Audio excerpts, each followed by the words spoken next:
This is a lecture from OpenTuition. To benefit from the lecture, you should download the free lecture notes from opentuition.com. Okay, we're on chapter 10 and I'm about to the last bit of example 1. And remember where we are, because it is obviously the same example. We've done our profit table.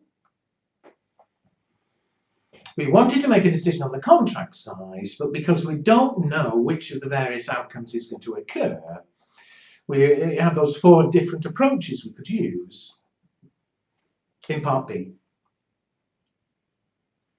And what's coming now in part C is very much expected values. It only ever relates to expected values.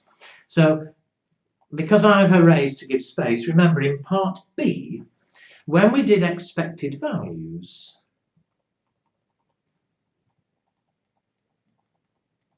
what did we decide? We decided to sign a contract for 700 on the basis there'd be an expected value of, and I've gone and rubbed it out, but let me check, I think it was 4,500.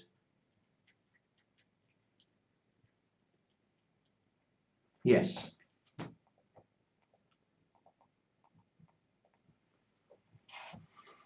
All right, now let's read part C. It says, what is the most that John would be prepared to pay in order to obtain perfect knowledge as to the level of demand? Now let me explain what that means and then how we approach it. We base 700 on the expected value. And we use the expected value because we've no idea what the normal demand was going to be. We knew it'd be 400, 500, 700, 900. We know the probabilities of each of them. But what it actually turns out to be next month, we don't know. And if this is just a one-off, if it's not changing every month, then of course it'd either be 4,100 all the time or 4,600 all the time. I've said enough about that before. But just suppose there was a way we could find out what the demand was going to be before we made the decision. You know, think back to the very beginning, my introductory example. If there was no uncertainty, if I knew demand was going to be 400, if I knew that was going to be the answer, there's no argument. I should have signed a contract for 800, it gave the biggest profit. You know, if we knew the demand was going to be 500, and there's no argument. Highest profit is 4,600, we'd have signed for 700, and so on. Our problem's been that we don't know what the demand is until after we've bought the machine or after we've here signed the contract. Well, maybe there is a way we could find out in advance what the demand is going to be. Maybe, for example, I could have some market research done. Pay a company to go out and find out for me and come back and tell me, we found out the demand will be 400, or we found out the demand will be 500, and then the problem disappears. I could then make the best decision. The only question is, of course, the market research people are going to charge. You know, if they're only going to charge $1, that's going to be worth paying them. But if they charge $10,000, I don't think it'd be worth it. The question is, how much would we, what's the maximum we'd be prepared to pay? Watch what we do. Arithmetically, it's very, very easy indeed. But so many people get this wrong because they miss what's happening. Just imagine we pay for market research.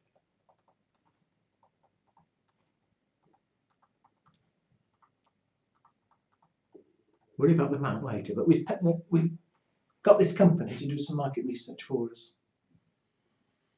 We then sit back and wait for a week or two until they come back with an answer. And the answer they give us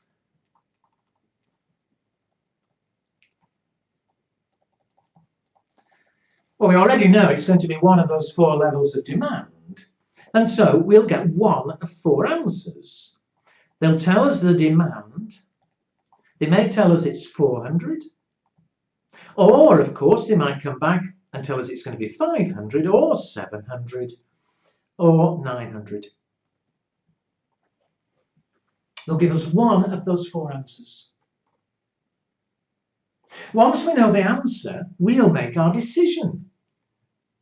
We'll decide on the contract size.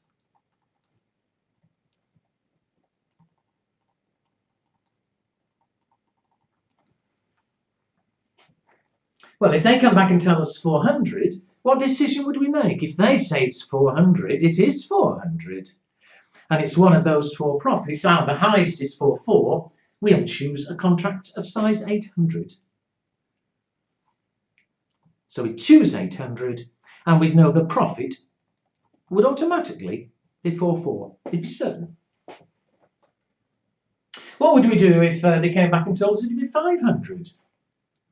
Well, we know it's one of those four. The highest is 4,600. We'd sign the contract for 700, and we'd be guaranteed 4,600. What if they say 700? If they say 700, the highest profit is 5,000. Sign the contract for 500. And finally, what if they say 900? The best is 5,400 by signing a contract for 300. And so appreciate, if we bought the research, it'll be one of those four answers, and we'd therefore be guaranteed one of those four profits.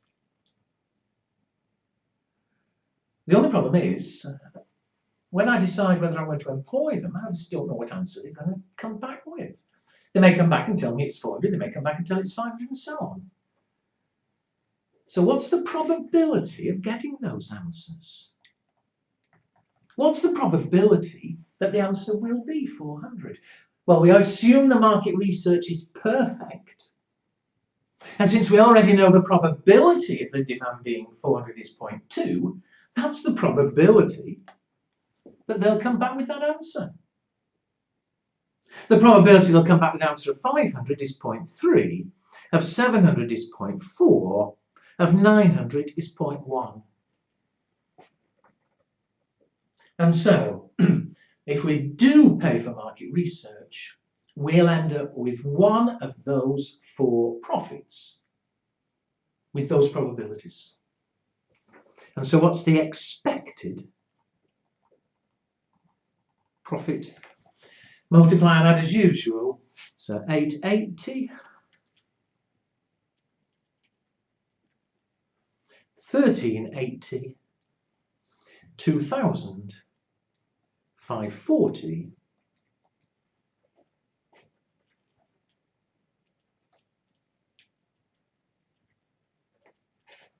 4,800.